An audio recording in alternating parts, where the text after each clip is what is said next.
6th chapter of the 4th seal, the Roman Empire at that time was divided into 4 parts. Verse 8 says, I looked and behold a pale horse, and his name that sat upon him was Death, and hell followed with him. And power was given unto them over the 4th part of the earth, to kill with sword, and with hunger, and with death, and with the beasts of the earth. And Rome at the time of the 4th seal was divided into 4 parts. And the 4 rulers over the 4 parts were Diocletian, Maximin, Galerius, and Constantius. And they represented the 4 parts of the Roman Empire at that time. Now from the 1st of May, 305 AD, as Gibbon describes, Licinius took over some of the power which had existed under the previous rulers. So from 305, with a series of battles, the 4 parts of the Roman Empire became 3. And the 3 answered to this. Constantine took over from Constantinius and ruled in Rome over the west of the empire. Licinius ruled in Illyricum,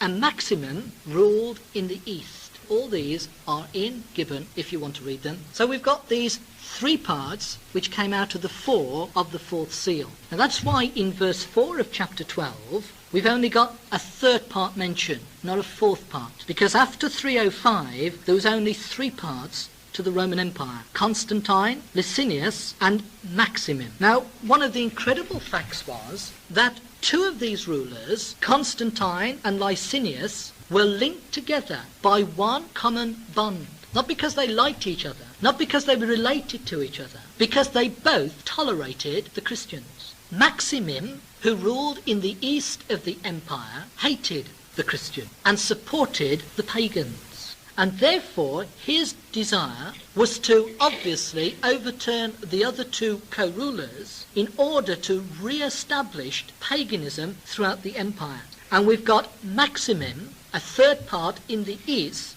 who did. Now he caused all sorts of problems within the empire until eventually there was a great battle between Maximin and Licinius. And those 2 clashed, not just in one battle, but a series. But there were some almighty battles which went on between these 2. Now it was generally assumed, according to Gibbon, that Maximin would defeat Licinius, but it didn't happen. Licinius was victorious. So the 3 rulers of Rome became 2. Licinius had taken over now the territory of Maximin, whilst Constantine still ruled in Rome and the west. Now again, one would have thought that would be very harmonious to the Christians of the empire. But sadly, it wasn't.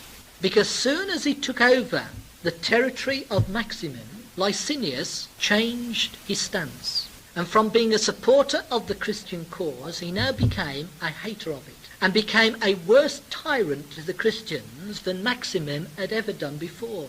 And so we've got these 2 rulers of the Roman Empire, one being supported by the pagans, the other being supported by the Christians, and these 2 were now ready to do battle. And so verse 4 says, his tail drew the 3rd part of the stars of heaven. This was the power of the great red dragon, and it answers to Maximin, who of course was supported by the dragon power, the pagan power, and he caused 1/3 of the part of the stars of heaven, the rulers of the empire, to be cast to the earth. But he was then overtaken by Licinius. And Licinius now was represented by the dragon, which stood before the woman, which represents that which was about to bring forth Constantine, who was ready to be delivered, for to devour her child as soon as it was born. So what we have got in verse 4 is the situation where the Christians were supporting the power which was Constantine, whereas the pagans, the dragon, was supporting the power which was Licinius. And these 2 were now going to be locked into battle for the ultimate sovereignty of the Roman Empire. And that's why we've got this way in verse 4, where the dragon was ready to devour the child as soon as it was born. Gibbon, if you like reading him, gives a graphic account of the way, by these series of battles, the 4 parts of the empire became 3, and the 3 became 2, until you got these 2 great champions, Constantine on the one hand and Licinius on the other. And it really is quite incredible how, with obviously no recourse to the scriptures, Gibbon gives us the description of these 2, which fits so perfectly with this 12th chapter.